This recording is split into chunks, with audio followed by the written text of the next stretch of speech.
So we're here to present Orchid to Nova. And I want to say that from my perspective as the artist, I've learned that people who respond to my work become people who are important in my life. There's something that I learn about you by your observation and connection to my work that opens my heart to you. So I've expanded my world of people that I love by people who identify my artwork and decide to buy it. Thank you. Well, thank you for creating this particular sculpture and your beautiful body of work, some 100 strong now. And so this piece particularly caught my eye. She has a great balance about her, a great weight, a rootedness in the earth, as well as rising up and celebration. So I love that about the piece, and I'm very happy to have her in my home. So we could talk a little bit about, you know, how you made this and what it means to you, like this line here, which I love. It's so graceful and beautiful and very female. And so what eventually I have quite a few pieces that have that line, and it's because the energy of the chakras moving up is the way that our sexual energy moves through our body.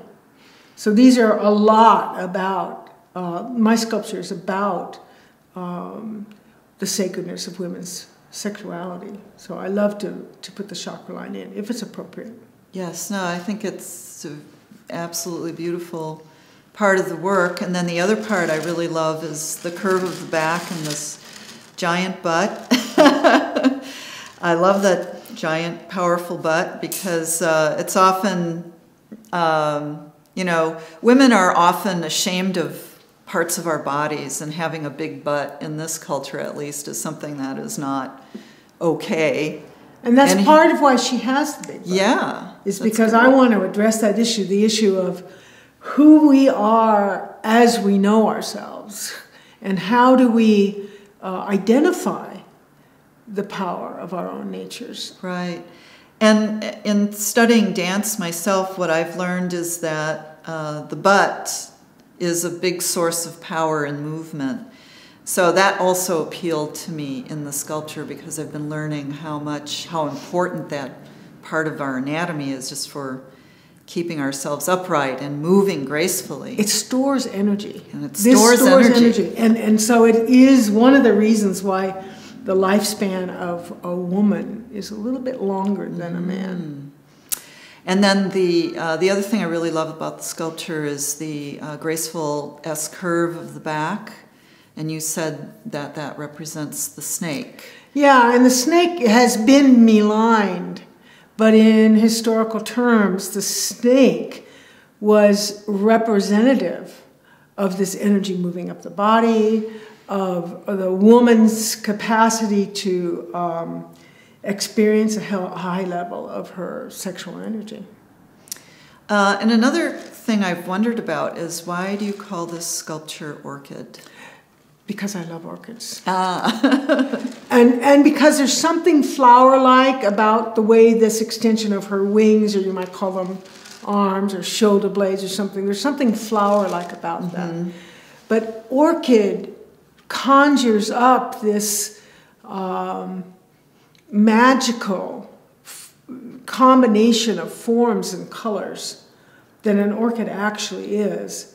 And I think flowers themselves are very feminine, very representative of the beauty of the feminine. So many of my names for my sculptures are flowers because of that, because a flower is so dynamic, and it is a form that is a culmination of growth connected with energy, with the process that nature gives it, that emerges to its beauty, right, without any without any known conscious effort, right. It emerges to its beauty.